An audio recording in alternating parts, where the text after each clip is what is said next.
The versatility and reliability of the Boeing 727, the first trijet introduced into commercial aviation, made it the best-selling airliner in the world during the first 30 years of jet transport service. Several jetliners, including the Boeing 707, were developed before the 727, but none came close to its sales record. The 727 was the only Boeing-built trijet in its time, and it was designed to operate out of small airports with shorter runways than were used by the 707.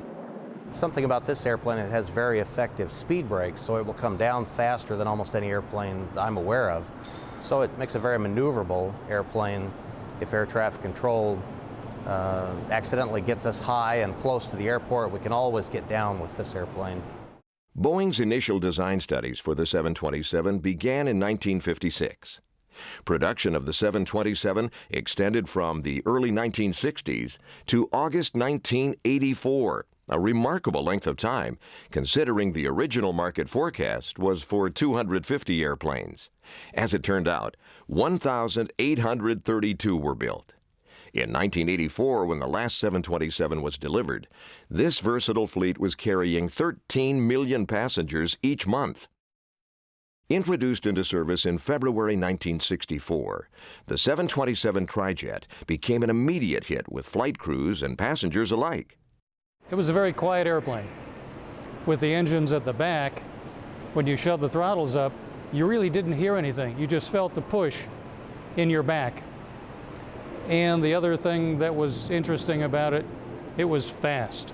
It was one of the fastest airplanes around, and still is one of the fastest. The trijet design offered the redundancy of 3 engines, better climb performance than a twin engine, and improved operating economics over a 4-engine jet.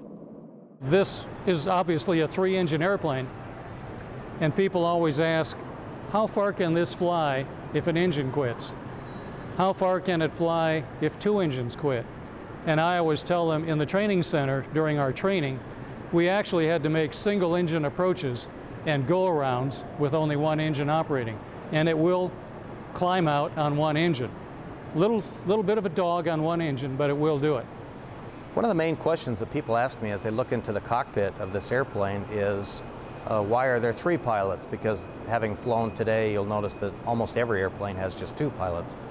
And I explained that the 3rd pilot in those days was the flight engineer, and he or she would control fuel pressures and temperature in the cabin and hydraulic pressures and a lot of the systems of the airplane, the pressurization system, things which these days are mainly taken care of by computers, allowing the need for just 2 pilots who monitor that computer and make sure it's doing the right thing.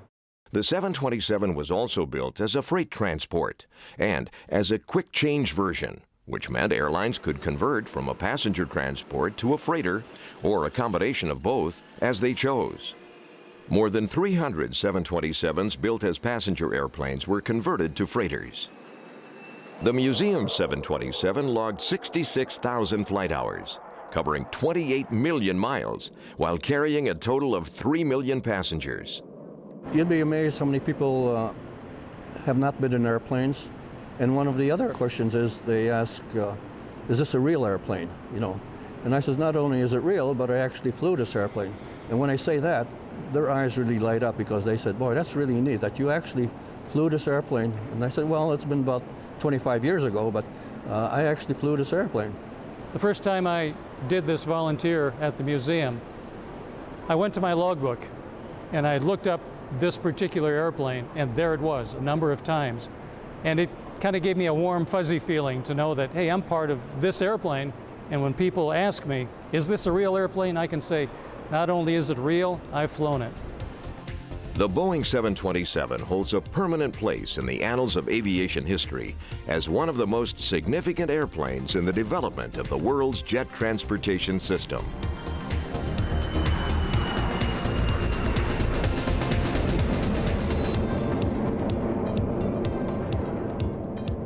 You may be asking yourself, now, how did they get this 727-100 into the museum?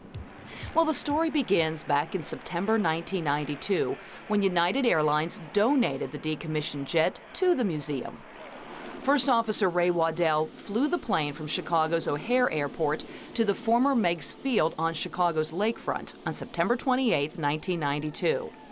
That was the final flight of our 727, and it was the largest aircraft ever to land at Meigs. From there, the jet was loaded onto a barge and ferried to Burns International Harbor in Indiana, where it would be temporarily stored. Plans were made and carried out as how to best gut, move, dismantle, clean, reassemble, ferry, and then install our 41-ton jet. About a year later, the aircraft was ready to be loaded on a barge and moved to the museum. September 22, 1993 was the day. Extreme caution was taken throughout the restoration and the move of the plane. Special ramps were built and a trench was dredged to allow for the transfer of the aircraft from the barge to the shoreline ramp. Then they roll the plane off down a ramp across the parkway on the east side of Lakeshore Drive, then across the street in front of the 727 crossing signs, and down the parkway on the other side. Nearly 2,000 people gathered to watch with excitement as our 727 crossed Lakeshore Drive, much like the U-505 did back in 1954. At the time that we brought the plane to the museum, the parking garage was not in place. It was a parking lot out in front. We had cleared the parking lot and taken down all of the lights, traffic lights and so on. So it transversed across the front of the museum. It made a turn onto Cornell and was parked into our west parking lot on the west side of the building. Now we had to get our jet into the museum. Because of the size of the fuselage and engine mounting pylons, one of the museum's massive columns had to be temporarily removed. Engineers and concrete specialists studied the columns and came up with a plan. After carefully removing the column, it was time to disassemble the 727. Bolt by bolt, workers reduced the plane down to fuselage, wings, and tail, and beginning on November 18, 1993, moved it inside on a custom-built ramp. We had to keep the plane intact in order to get it over to the parking lot. Once it was in our west lot, we enclosed it, and then we started to remove the items that were going to have to be removed in order to get it in the building, or items that we were not going to use. For example, the left wing is not here. We did not use it because it is cantilevered off the balcony. The right wing is attached, but in order to get it into the building, we had to remove both of those. An interesting piece of science that goes with that is that they used water jets to cut the wings off. Once inside and draped with plastic, it was time for a beautiful new paint job. The fuselage sat in a special wheeled cradle that allowed for an easy overnight move across the museum's rotunda and in position to be lifted up to the balcony. To lift the plane up to the balcony level, we used a typical mover's gantry situation. A gantry towards the front of the plane, another gantry towards the rear, slings around the airplane, and then the jacks raised it up into the position where they could slide in the structural steel and made it up to the balcony. The plane actually weighs less than the portion of the balcony that we took out to put it in here. So the concrete and the steel and the railing of the balcony weighed more than the airplane weighed. But the important thing was how to mate the structural steel of the building to the airplane. Nobody had ever put a plane inside the building and attached it to a balcony before. So there were a lot of engineering reviews to figure out the best way to do so, number one. And then the other thing we had to really take a look at, what was the purpose of having it here in the building? What did we want to accomplish? What was our message? What were we trying to educate the public about or entice our visitors to learn more about? And allowing guests to come through the aircraft itself and see how it's made and how thick the skin of the aircraft really is not, and to be able to look through portholes of glass in the floor so you can see what is below the seating area, which most people never have the opportunity to see.